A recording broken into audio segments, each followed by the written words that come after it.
Yo, what is up, Goons? Hellpockets here, and I just want to tell you about a great game that's going to be dropping in about 2 days. Friday, May 21st, Knockout City, as I belovedly call it, KO City, will be releasing for all platforms. I think it's coming to Steam, Switch, PlayStation, Xbox, Stadia. So what is Knockout City about, you ask? Well, if you're looking at the video right now, you can tell immediately this is about throwing balls at enemies. That's right, this is a dodgeball game, 3v3, open map, you and two of your buddies or two strangers against three other strangers in a fight to the finish. Gameplay is simple and enjoyable, but also can be pretty intense at times. There's actually quite a little bit going on in this game. When I first played in the beta, it was pretty simplistic at first, but as things went on, as the weekend went on, the game started getting a lot more, how can I say, sweaty. I'm dealing with mind games. I'm dealing with guys with great timing. I'm dealing with guys with team coordination. So I promise you guys, the game's probably going to start out simple enough, but you will eventually run into the sweats. Probably got to get a little sweaty yourself, honestly, but that's okay. Yes, this game does have quite a few mechanics working underneath the hood, but I think they also work really well. Like catching, for instance. That's probably my favorite part of the game. The catching system is so tight and well done, and honestly kind of reminds me of playing a fighting game. All right, so let's say you initiate the catch function. Immediately, your character glows purple, indicating that the catch function is active. This function stays active for quite a few frames afterward as well. Eventually, your window for a successful catch ends, and we enter the recovery frames. And let me tell you, bro, at this point, you are super vulnerable to punishes. That might sound scary, but there's an upside to all of this. Successfully catching the ball, which, depending on how you did it, has some pretty sick benefits.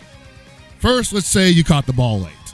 You're going to experience some brief but noticeable pushback that, for its duration, will render you unable to perform an action. But at least you caught the ball.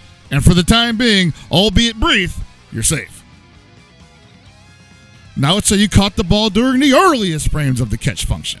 If I sound overly excited, it's because I believe this is where the game really opens up. So first of all, you're going to be able to perform an action immediately after a just frame catch. Not only that, the ball is instantly full charged once you catch it, making return fire incredibly potent.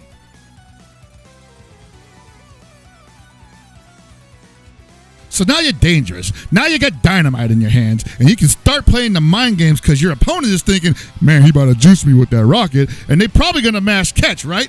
If they don't, they definitely will when you hit them with that pump fake. Pow! Right in the kisser.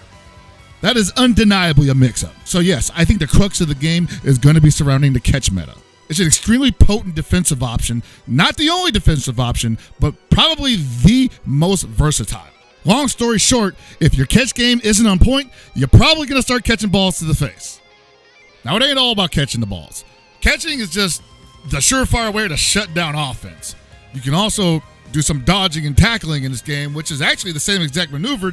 It just depends on how you use it. Yeah, see, so this move is basically a dodge, but if you end up running into an opponent while in mid-dodge, it turns into a tackle, which launches them into the air. If they're carrying a ball, they drop the ball. They can't perform an action immediately after getting hit by the tackle.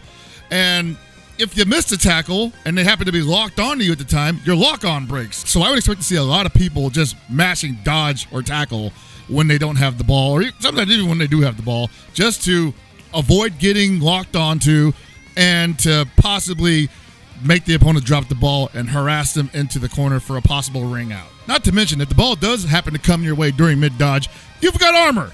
It'll just bounce right off of you. Anyway, that's what I believe is going to be your key to survival against the sweats of KO City. That's pretty much all I have to say for now. Remember, this game comes out May 21st. That's this Friday. If you're watching this on the 19th, obviously. If you're watching this on the 22nd, you should already be playing it. This has been Hellpockets for Goons TV. Y'all take it easy, and I'll see you in KO City.